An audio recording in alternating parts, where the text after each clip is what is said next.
Welcome to the Horrifier, हर रोज horror का डोज। मुंबई में रहने वाले मोहित का अभी 2 महीने पहले ही भुवनेश्वर में ट्रांसफर हुआ था। वो एक प्राइवेट कंपनी में सेल्स मैनेजर की जॉब कर रहा था।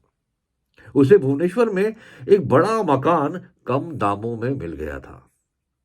मगर मकान में जाते साथ ही रोज कुछ ना कुछ उसके साथ होने में लगा रहता। कभी उसके कपड़े अपने आप खराब हो जाते, कभी रात को किचन से अजीबो-गरीब बर्तन गिरने की आवाज़ आती, तो कभी फ्रिज से सारा खाना गायब हो जाता, कभी उसके जूते अपने आप गंदे हो जाते। कई बार मोहित अपने काम वालों को डाँटता, तो कई बार उसे लगता कि रात को कोई चूहा अंदर घुस आया हो या बिल्ली अंदर घुस आई हो जो शोर करती हो या खाना खा लेती हो। मगर एक दिन तो हद ही हो गई। रात को करीबन 1:30 बजे मोहित की आंख खुली। उसने सुना कि उसके गेट के पास उसका स्कूटर स्टार्ट है। मोहित भागता हुआ अपने गेट की तरफ गया और देखा कि उसका गेट खुला है और उसका स्कूटर स्टार्ट। मोहित को लगा कि कोई चोर उसके घर के अंदर घुसकर उसका स्कूटर ले जाने वाला था। मोहित ने अपना स्कूटर गेट के अंदर किया और गेट में ताला लगाकर सो गया। अगले दिन वो पुलिस स्टेशन पहुंचा। उसने बताया कि रोज उसे लगता है कि कोई उसके घर आता है। और एक कल की बात है, उसने तो वो चोर ने तो स्कूटर चोरी करने की कोशिश करी, मगर मेरी नींद खुल गई और मैंने वो स्कूटर अपना अंदर किया और गेट में ताला लगा दिया। प्लीज सर, इसके बारे में आप कुछ देखिए। हमारे एरिया में ये चोरों वाला काम हो रहा है और पकड़िए प्लीज उसको, बहुत परेशान कर रखा है मुझे।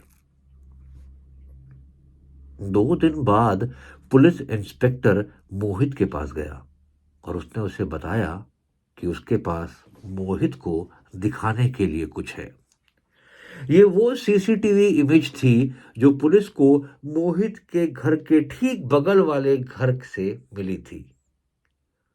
बगल वाले घर ने जो सीसीटीवी कैमरा लगाया था, उसकी पोजीशन कुछ मोहित के घर पर थी।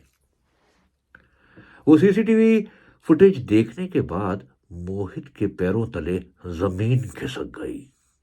उसने देखा कि रोज रात को कोई वहां पर आता है, कोई स्कूटर लेके जाता है, कोई घंटों बैठता है उस गेट के पास, कोई घंटों छत में घूमकर रोता रहता है, और ये कोई और नहीं, ये खुद मोहित था।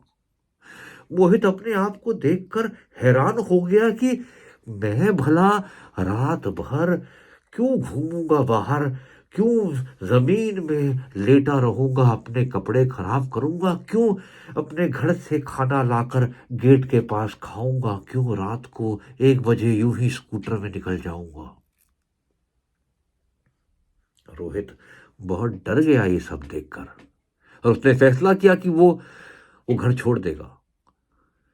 लेकिन घर छोड़ने से पहले वो पड़ोसियों के यहाँ गया और उसने पूछा उनसे कि ये बगल वाले घर का क्या माजरा है। यहाँ कोई बात, कुछ ऐसी चीज हुई हो जो ये घर इतने टाइम से बंद था और फिर मुझे इतने सस्ते दामों पे किराए पे क्यों मिला। पड़ोसियों ने बताया कि करीबन 5 साल पहले यहाँ एक फैमिली रहा करती थी। उनका 26 साल का लड़का था राजन। राजन को एक लड़की जिसका नाम पायल था उससे प्यार हो गया था। राजन कुछ जॉब नहीं करता था और पायल की शादी होने वाली थी। राजन पायल से बहुत प्यार करता। वो घंटों गेट के पास खड़ा होकर या छत में घूमकर पायल से बात करता। मगर फिर पायल मजबूर थी, उससे अच्छा रिश्ता आ गया था। और फिर एक दिन पायल की शादी हो गई और राजन ने रात को गेट के पास बैठकर अपना हाथ ब्लेड से काट लिया। अगले सुबह राजन की मौत हो गई और फिर राजन के घर वाले उस घर को छोड़कर कहीं चले गए और उस प्रॉपर्टी डीलिंग वाले ने ये घर इतने सालों बाद मोहित को किराए पर दे दिया।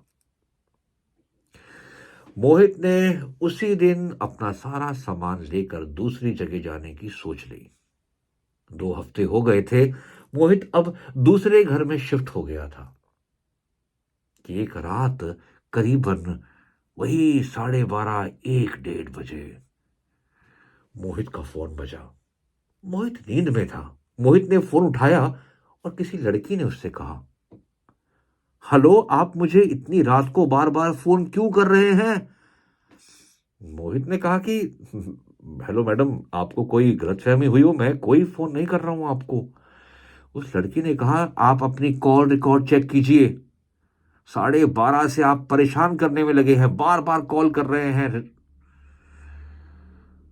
मोहित ने अपना फोन चेक किया तो सच में वो उसी नंबर से उसके फोन से खूब सारे फोन हुए थे।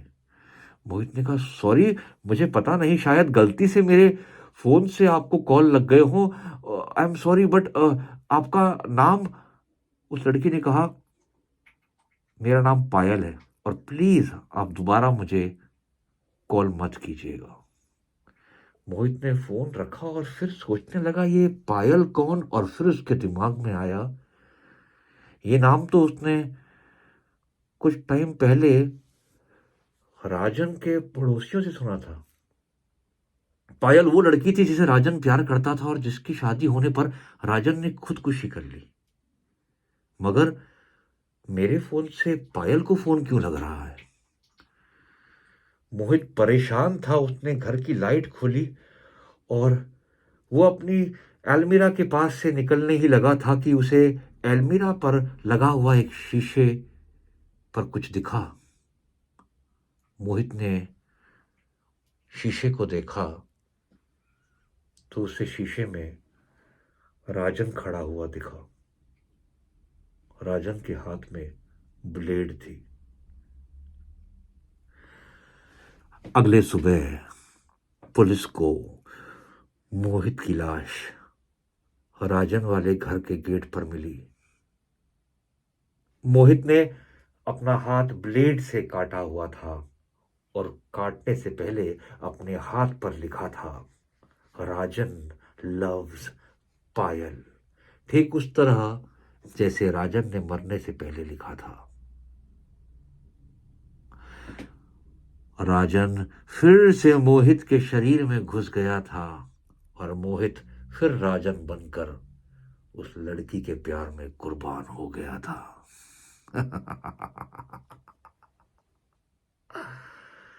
अगर आपको ये कहानी जरा भी अच्छी लगी हो तो प्लीज लाइक, सब्सक्राइब और कमेंट जरूर कीजिएगा। इससे हौसला बढ़ता है। Thank you.